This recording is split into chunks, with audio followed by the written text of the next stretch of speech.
I'm Deepthi Desikan, and in this video we're going to be talking about affordable makeup that perform just as good or even better than high-end makeup products. And most of this, when I use it on my face, it slaps. These are the newest terms I'm hearing most of the days, and I just don't even know if I'm using it right, and it doesn't make sense to me. But yeah, most of these products when I use on my face, they just look so good and polished. They look so nice and just high-end. They don't look like affordable products. So those are the ones I'm going to be talking about today. Let's get started. First up, for primer, these two are really good primers. One is the e.l.f. Power Grip Primer. This is not really affordable, so I don't really want to keep mentioning it time and time again and sound very snotty, but if you can pick this one up on a discount, you would not regret this primer. There are so many people who mention that this one is really thick, it can make your makeup goopy.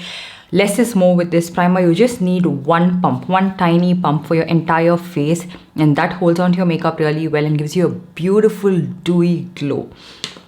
And a good pore filling primer is this one from Inside Cosmetics. This is a really nice dupe for the Benefit Professional Primer, and I feel like for this price point there is no other brand that has been able to sort of beat this primer. The packaging has changed. This is a really old packaging, but the product still remains a really nice one. And then coming to glow products, I feel like the Insight Radiance Filter is one of my favorite products to use before my foundation for that radiant glow. It is very similar in terms of like the finish, the consistency and everything to the Charlotte Tilbury Hollywood Flawless Filter. There are a lot of other dupes that are suggested. Some of them are a little too metallic, too thick, and maybe too, it makes you look like a tin man, but this is very, very natural on the skin, and it is also super affordable. So I highly recommend this product, but it is heavily fragranced. Like when I was applying this as well, like it started to trigger my allergy and I started to sneeze a lot. So just keep that in mind. I don't know why there was even a need to add so much fragrance in this product. I understand that brands add fragrance in their makeup products for that user experience. It's like neuromarketing, so you just remember the product by its smell, but it has to be very subtle and a very mellowed down way, not this strong where it hits your face. I mean, it's not lingering or anything. Like right now I have it on my face, but it's not lingering, so it's not bothering me as much, but it is quite strong in that initial application. And then moving on, I have two foundations to talk to you guys about. The first one is the L'Oreal Infallible 24-Hour Tinted Serum. Now this one works like a very thin product. Like you can use this like a BB cream, like a tinted moisturizer, or build it up and get it to a really good coverage of medium, high coverage. It looks really nice and flawless looking on the skin.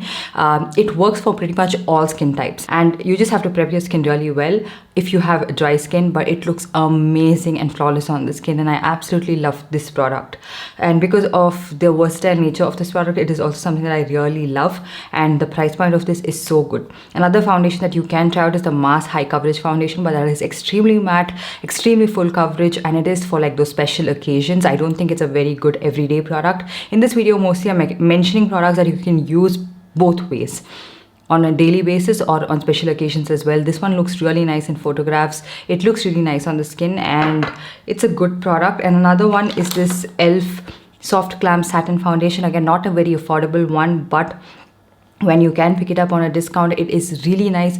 It's what I have on my face right now. It looks really nice. It has that satin finish like the name suggests. It has a buttery effect on the skin, and it will emphasize any sort of like, pores or textures that you have, because it is a little bit of a glowy product, but it looks very skin-like, and it just is something you can use when you want that radiant glow, like you're glowing from within, very healthy, fresh, glowy product. This one doesn't have as much glow to it, but it is a really nice product. It doesn't emphasize any texture or pores, but this one, it just looks amazingly healthy on the skin. And then for color corrector, the e.l.f. Putty Color Correcting Eye Brightener is one of my favorite products I have ever tried out. Really nice. It has a very sticky putty texture, so you have to work around this product in a way like, I don't really like using a brush with this product. Fingers work better, and you have to kind of like, use the warmth of your fingers to blend it out, but it corrects and sort of brightens your under eye area so beautifully. And then when you use a concealer on top of this, it just looks perfect. This is not a product you use just on its own because of the undertone of the product, and also the finish of it is not just very put together. So this is a brightener, and following which you use a good concealer. And this is what I have underneath my eyes right now as well, and I use this over my high-end color correctors and a lot of my affordable color correctors as well, because this is one such product. I know it's not for everyone. If you have extremely like slippery under eye area, you have very oily skin, I don't know if you would like it. And also if you have extreme dry skin underneath the eyes, I'm not sure again if you'd like it. But if you're somewhere in between, I think you'd absolutely love this product. And for concealer, I haven't been able to stop talking about this because I haven't been able to find a replacement for this in the affordable market. This is the Mass Cancel Concealer. This is one of the best concealers I've ever tried out, high-end and affordable.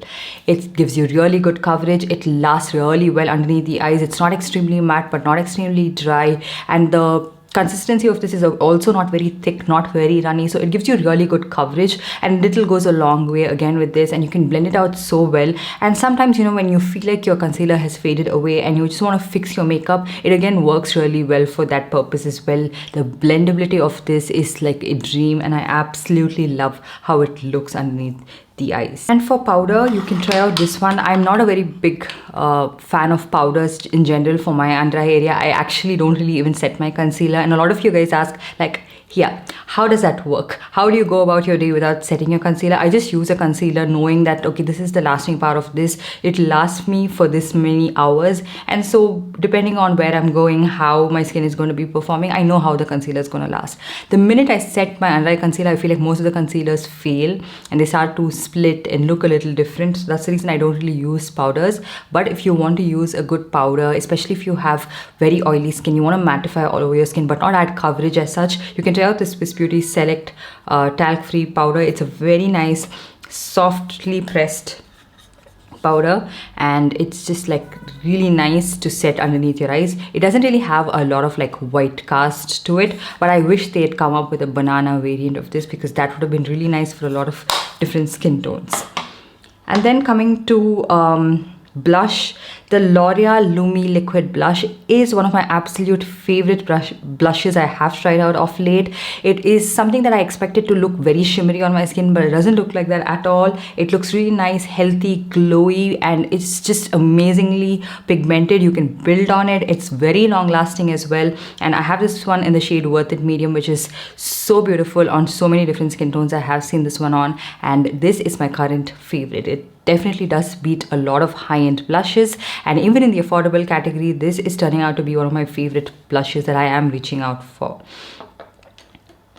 And then for bronzer, I feel like bronzer contour category in the Indian market actually is so poor. There are not a lot of brands that are even launching these products. It's always blushes and blushes every single time. But if there is a bronzer that I would recommend to you guys, it is this Lakme Stick Bronzer. I think I have talked about this in too many videos right now, and even in the similar concept, but it is really a nice bronzer stick. This is in the shade Neutral Medium, which works out really well for my skin tone, and I really like the undertone of this. It's something you can use as like a contour cum bronzer. It adds a subtle warmth to your skin, but also a nice amount of shadow, but it's not extremely ashy. So that's the reason I really like it. It's a nice pigmented blendable product, and even if you are a beginner, it doesn't feel very rigid to blend this one out. And for highlighter, this is my favorite category, and one of the most recent highlighters I have tried out is the Mask Glowfly Liquid Highlighter. This is so good, you guys. It's what I have right now. The formulation of this is very thin. It does have shimmer particles to it, but it's not like chunky shimmer, and it's distributed very evenly, very minute, and you can't even really see it even if you come very up close. That's the formulation of this. It just looks wet and balmy on the skin. It looks like a high-end product, and this has to be one of my favorite makeup discoveries of late. And if you guys can't pick this one up, you should. This is in the shade Winged Champagne, which works out really well for me. There's another pink and a golden shade, but this is what works out the best for my skin tone. Also, if you didn't want to try out mask, you can try out the House of Makeup liquid highlighter. This is in the shade Nebula, which is also a really nice highlighter. It's nice and it looks wet, it looks glowy. It's a little bit more intense than the mask highlighter itself, but it's also a really nice highlighter that doesn't look very shimmery, very glittery on your face. And then for eyeshadow, this has to be my most used eyeshadow. This is the Mask Northern Lights in a Pan eyeshadow. I have different variants of this, and single eyeshadows are my jam right now. Those are the ones I reach out for the most, and this looks amazing. It has that sort of green and pink shift to it. It looks really nice, and also paired with the e.l.f. Single eyeshadow. This is in the shade finest fleck, they just look so good. I have finest fleck just towards the inner corner, and this one all over my lid. It looks like you've done a lot, but it's just one eyeshadow that you need. You sometimes don't even need transition shades, or like, you know, even to conceal your eyelid. I haven't even concealed it, and I like how it looks on my bare natural eyelid over a concealed eyelid. So that's the reason I always use this just like that on its own. But you can conceal your eyelid and use it, prime it, or use a base eyeshadow, and it will pop a lot more. And then for mascara, this Maybelline Bubble Colossal Mascara is something that I have been reaching out for a lot. And I have mentioned this in so many different videos. Maybelline makes one of the best mascaras in the affordable market. They don't sting and burn your eye. They give really good length and volume. And this is a nice mascara if you wanted to try one out. And it gives decent amount of length and volume, so I absolutely love this mascara for that. And for Kajal, this is my favorite Kajal. I reach out for this pretty much every day almost. This one is the René Midnight Kohl Pencil. I don't really use this when I don't really have an eyeshadow look or anything, but if I'm going for an eye makeup, this is the one that I have to reach out for. I use this to tightline and also on my waterline. It's pigmented black. It's not the most long-lasting Kajal I've ever seen, but it's black and pigmented, so you don't really apply a lot of pressure to get this one to show up. You just apply the lightest amount of pressure and it still shows up. It's nice and jet black and creamy, so it works out really well for me. And I recently got to know, and I already placed an order, that René has come out with the same Kajal in brown, and it was about time. I was waiting for it for so long. I'm so glad they finally launched it, because brown Kajals are also something that I'm reaching out for so much. And for that, I have the Fay Beauty Intense Gel Kajal. This is something I have been reaching out for so much again ever since I got it. It's a nice shade of brown. It has a subtle red to it, so it pops the brown in my eye a lot more. And these are the two kajals I feel like you just need. You don't really need to even go ahead and buy any high-end kajals if you own this. And then for lips, this is something that I didn't expect to love as much, but it is my everyday staple. This one is a Romand Juicy Lasting Tint. I have another shade that I use a lot that is called Fig Fig, which is my perfect shade to use on a day-to-day basis. It's a beautiful pink, but this is also a really nice shade called Almond Rose. They have a lot of other shades, and I agree with you guys. This one is a lot more comfortable on your lips. It's a lot more long lasting if you pair it up with a lip liner or a lipstick, and it just looks amazingly glossy, and it also is very hydrating on the lips, and it's a really nice product to use on a day-to-day basis. And then for lip liner, you can try out the Mars lip liners. If you have the Mars lip liner, especially if it comes in a set and you picked it up, you don't really actually need any lip liner for that matter. But this range of Mars lip liners, I feel like lack really nice pink shades, like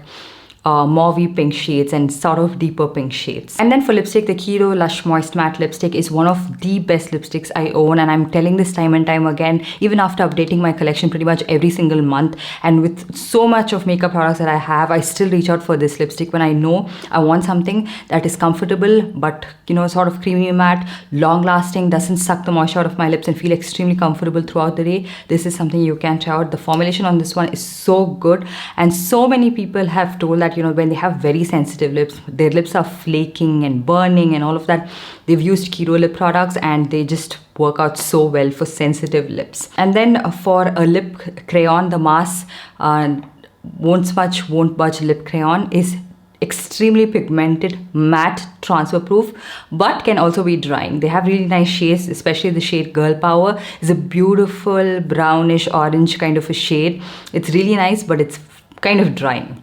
And then a lipstick that I have been reaching out for so much is the Swiss Beauty Pure Luster lipstick. This is in the shade Twisted Caramel. I have worn this in so many videos, and a lot of you guys asked me this. From what I've known, they've changed up the shade again, and it is seemingly a little bit more orange on a lot of you guys. On me, it's not at all orange. You can see it's a little bit like a, you know, a beautiful balance of a brown, a mauve, and maybe a subtle hint of orange in it. So that's the reason I really like the shade that much, and I've been recommending it non-stop. This is the shade I got, you guys, and it's a beautiful shade, and that's the reason I recommend it. But on the whole, this formulation is also really nice. It's very comfortable on the lips. It doesn't exaggerate any dryness, flakiness. Like if you've tried out YSL lipsticks that have that that, you know, that Love Candy Glaze lipstick, which has a lot of shine. It emphasizes any dry patch that you have. This one, on the other hand, it just makes it so nice and blurry. It just sits on top of it very beautifully, hydrating, not very long lasting, but just looks amazing on the lips. And that's the reason I'm mentioning something that has a little bit of shine to it. I'm not a very, like, you know, shiny lipstick kind of a person. I'm a matte lipstick person, but this is one that I've made an exception for. And then for liquid lipstick, there are so many in the market. You can try out the Stace liquid lipsticks. You can try out the Kiro liquid lipsticks. All of these are really nice, comfortable. There are a huge plethora of shades available. But I've mentioned them so many times that I don't want to repeat it time and time again. So let me know what you guys think about this video and if you found it helpful. And if you want to watch more such videos, let me know that as well in the comments down below. And I'll see you guys in my next one. Bye.